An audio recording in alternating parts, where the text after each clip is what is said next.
Waalaikumsalam warahmatullahi wabarakatuh. Apa kabar kelas 8G? Alhamdulillah, saya sehat. Ketua kelasnya untuk memimpin doa agar pelaksanaan KBM kita berjalan dengan lancar. Silakan.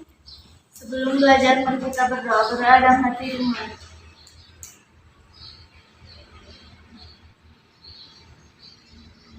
Berdoa selesai. Ya, amin ya. Mudah-mudahan dengan kita berdoa kita mendapatkan ridho dan kelancaran. Ya, baik. Sebelumnya Ibu lihat hari ini ada yang tidak masuk ya kelasnya tidak tuh. Coba KM siapa yang tidak hadir hari ini? Ribi. Kenapa Ribi tidak hadir? Sakit. Dari kapan? Kemarin ya. Mudah-mudahan cepat sembuh ya. Besok bisa kembali sekolah. Ya kembali ya. Mau menanyakan dulu nih. Pertemuan kemarin masih ingat apa yang kita pelajari? Materi yang sudah dipelajari di pertemuan kemarin yaitu pengertian teks, eksposisi dan unsur-unsur ekspresinya, Bu. Oh iya, materi yang telah kita pelajari kemarin itu akan berpengaruh terhadap materi yang akan kita pelajari hari ini. Ya, baik, untuk memfokuskan kalian belajar dalam pada hari ini, Ibu akan menayangkan dulu sebuah motivasi ya. Video motivasi yang mudah-mudahan setelah Ibu tayangkan ada semangat dalam diri kalian. Tanpa hujan. Begitu juga dengan hidup tidaklah lengkap tanpa tujuan. Tidak ada yang salah untuk berfantasi sebab setiap orang bebas untuk bermimpi. Mimpi, dan mimpi tergantung dari satu pertanyaan. Apakah kamu bisa? Saya pasti bisa. Nah, itu ya video motivasi untuk kalian. Apa yang dapat kalian ambil dari motivasi tadi? Apa? Ucapan dalam diri kalian, saya pasti bisa. Perhatikan baik-baik ya. Jadi untuk kompetensi dasar dari materi yang akan kita bahas ini yaitu Ibu ambil KD yang 3.6 yaitu mengidentifikasi struktur, unsur kebahasaan dan aspek lisan yang diperdengarkan atau dibaca. Nanti indikator pencapaian kompetensinya 3.6.1 menganalisis struktur teks eksposisi dan yang kedua indikator pencapaian kompetensinya yaitu 3.6 menganalisis penggunaan kaidah kebahasaan kita hari ini. Nah, tujuannya apa saja untuk pembelajaran hari ini? Tujuan kita hari ini belajar yaitu ya, jadi setelah nanti mengikuti rangkaian pembelajaran, Ibu menggunakan model pembelajaran problem based learning ya. Jadi nanti dengan metode ceramah, diskusi tanya jawab dan penugasan, peserta didik mampu. Jadi ada dua tujuan nanti yang akan kita capai. Yang pertama, menganalisis struktur teks eksposisi yang terdiri dari tesis, argumen dan penegasan ulang dengan rasa ingin tahu dan penuh tanggung jawab. Ya, itu tujuan utama yang pertama kita. Tujuan yang keduanya menganalisis kaidah kebahasaan teks eksposisi. Ya, oke. Tadi di awal Dini sudah menyebutkan ya pengertian dari teks eksposisi. Teks eksposisi adalah teks yang berisi gagasan atau pandangan si penulis yang disertai dengan fakta. Nah, kira-kira manfaat apa ketika kita mempelajari teks eksposisi? Coba Anin bisa menyampaikan apa manfaatnya kita mempelajari? Ya, coba. Menambah wawasan, Bu. Ya, menambah wawasan jelas ya. Karena di dalam teks eksposisi itu banyak sekali disampaikan wawasan. Mungkin barangkali yang belum kita tahu. Ya, selain apa yang dikatakan Anin, coba siapa? Neng, silakan. Yang keras suaranya ya. Bisa menyampaikan pendapat lewat tulisan, Bu. Ya, bisa menyampaikan pendapat lewat tulisan. Kalian yang hobi menulis bisa menyampaikan gagasan dirinya lewat tulisan. Ada lagi manfaat yang lain? Ya, Abi, apa coba manfaatnya? Menambah kemampuan membaca dan memahami suatu teks, Bu. Ya, bagus. Ketika kita membaca teks posisi, berarti kita melaksanakan kegiatan literasi. Ya, literasi itu tidak hanya membaca, ya, tapi juga memahami isi dari teks tersebut. Bagus, beri tepuk tangan tadi untuk yang sudah menjawab apa manfaat dari mempelajari teks eksposisi. Ya, nah karena itu sebagai pemancing kalian, kita sekarang beranjak ke bagian inti, ya, untuk memahami struktur dan kaidah kebahasaan. Namun sebelumnya Ibu akan menanyakan dulu, ya, contoh dari teks eksposisinya. Ya, silakan. baca yang keras.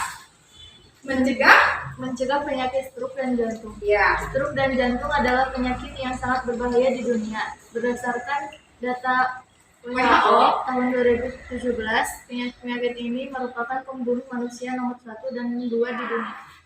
Bisa menyimak apa yang tadi dibacakan oleh Dini? Bisa. Ya, ada teksnya juga. Kira-kira nih, ada manfaatnya tidak teks ini untuk kalian? Ada. Ya, ini untuk siapa saja? Tadi karena di sana ada tidak mengenal usia. Ya, walaupun kalian usianya masih muda, teks ini bermanfaat bagi kalian. Coba dari teks yang Ibu sajikan ini, adakah kalimat atau kata-kata yang belum kalian pahami? Ini makanan yang berkolesterol tinggi itu apa? Ya, makanan berkolesterol tinggi itu apa? Ada yang tahu? Saya tuh Ya, ini apa coba? makanan yang berkolesterol tinggi itu banyak yang mengandung lemak ya. Iya, lemak. Tahu lemak? Iya, itu ternyata makanan yang banyak kandungan kolesterolnya tersebut. Coba, ada yang tahu contohnya apa makanan yang berkolesterol tinggi itu? Ya, apa? Contohnya ada gorengan dan seafood. Ya. Udang, kerang, lobster, dan kepiting. Iya. Ada juga makanan cepat saji seperti sosis, burger, dan seafood. Iya, betul ya. Ternyata makanan yang tadi disebutkan makanan kesukaan kalian ya. Apalagi gorengan, ya kali kita selalu mengkonsumsi gorengan. Nah, setelah membaca contoh teks ini, semoga kalian bisa lebih waspada ya dibandingkan dengan teks yang lain. Ini simpel ya, untuk teks eksposisi hanya terdiri dari 3 bagian. Di bagian awal terdiri dari tesis itu apa? Tesis itu ini menyampaikan permasalahan apa yang akan dibahas ya dalam teks itu. Jadi seperti permulaan apa yang akan dibahas dalam isi teks tersebut ya. Dan biasanya teks ini ada berada di bagian awal ya, di bagian awal paragraf. Kemudian yang kedua argumentasi. Nah, argumentasi kan tadi secara pengertian juga teks eksposisi itu adalah gagasan disertai dengan fakta. Nah, bagian argumentasi inilah yang berisi tentang pendapat dan fakta tersebut. Ininya porsinya lebih banyak ya di antara tesis dan penegasan ulang. Jadi bisa terdiri dari beberapa paragraf karena di sana dituangkanlah ide-ide dari si penulis. Ya, paham untuk argumentasi? Ya, nanti untuk lebih pahamnya lagi Ibu coba ya pemahaman kalian tentang strukturnya. Nah, yang bagian terakhir itu strukturnya adalah penegasan ulang. Nah, ini biasa disebut juga seperti kesimpulan atau rangkuman. Kalau rangkuman dan kesimpulan biasanya ada di mana? Di akhir ya, di bagian terakhir. Jadi si penulis menegaskan kembali apa yang dipaparkan di sebelumnya supaya si pembaca lebih terarah ya apa yang disajikan di bagian yang gagasan yang disampaikan. Ibu akan bagikan tempat kerja peserta didiknya masing-masing kelompok 1. Kalian baca terlebih dahulu petunjuknya secara maksimal. Silakan kelompok 2 berdiskusi ya. Kelompok 4 juga berdiskusi. Sudah semua? Waktunya tinggal 5 menit lagi. Sudah selesai? Sudah selesai? Sudah, Bu. Sudah ya? Sudah. Bisa kita mulai presentasikan? Sudah, Bu. Perwakilan siapa yang mau mempresentasikan? Kelompok 1 mau? Boleh ya? Silakan. Perkenalkan dulu nama anggota kelompoknya supaya teman-teman yang lain pun tahu hasil pekerjaan siapa. Perkenalkan, kami dari kelompok struktur teks yang eksposisi yang pertama adalah tesis. Berada di paragraf ke-1. Contoh kutipannya adalah air merupakan komponen terbesar yang dibutuhkan dalam tubuh manusia. Kemudian untuk yang argumentasinya Ada di paragraf ke-2, 3, 4, 5, dan 6. Contoh kutipannya yang pertama, kekurangan air putih akan membuat sel-sel otak menjadi tidak aktif. Kedua, kekurangan air putih akan menurunkan konsentrasi. Yang ketiga, kekurangan air putih akan menyebabkan halusinasi bahkan kematian. Terus Keempat, kekurangan air putih akan menyebabkan infeksi kandung. terus Kekurangan air putih akan membuat kulit menjadi kusam karena aliran darah kapiler di kulit tidak maksimal.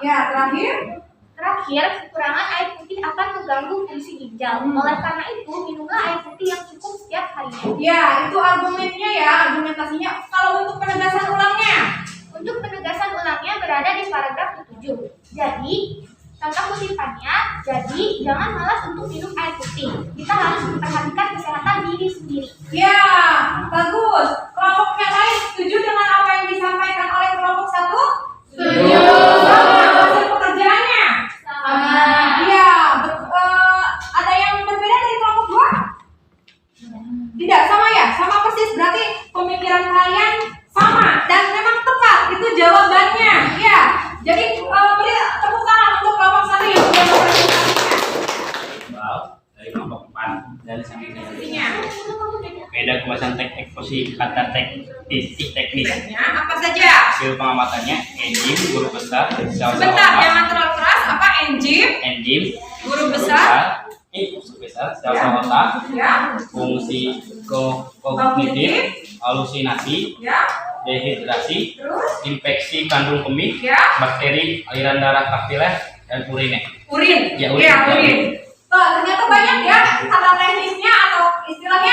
Yang lain bagaimana kelompok yang lain? Setuju tidak dengan kelompok 4? Setuju. Sama. Ya, berarti sama juga ya pemikirannya dengan kelompok yang keempat. Kemudian untuk konjungsi kausalitasnya. Konjungsi Kausalitasnya karena itu koma jika. Ya. Kok ada karena itu dan jika. Betul ya? Setuju? Setuju. Ya. Untuk kata kerja mentalnya ada kata apa? Mengalami memperhatikan. Ya, mengalami dan memperhatikan. Untuk kata perujukannya? Menurut Prof. Iromi Sia MD hal ini. Titik. Ya, itu kalimat seterusnya. Berarti adalah menurut profesor. Betul ya kata perujukannya. Yang terakhir untuk kata persuasifnya.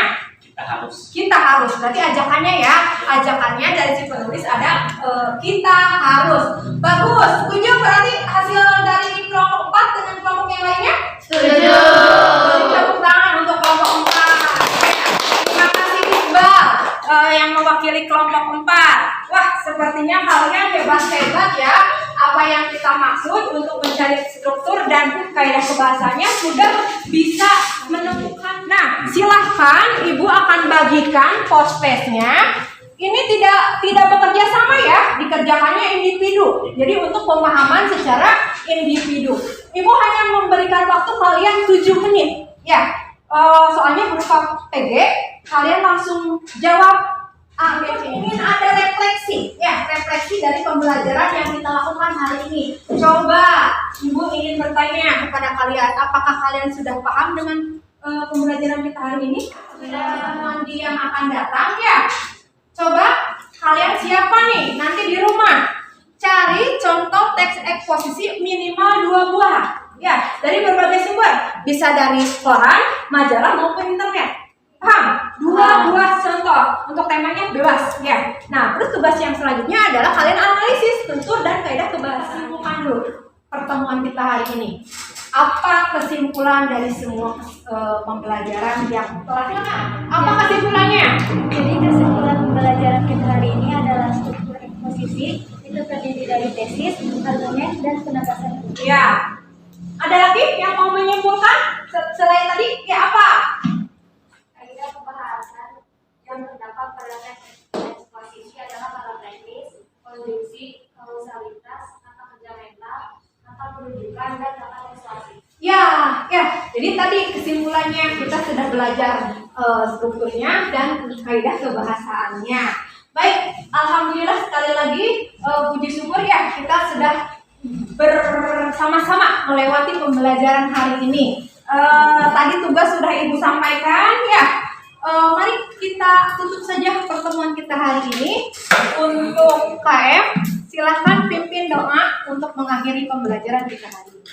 Silakan. Sebelum pulang, mari kita berdoa dalam hati dimulai.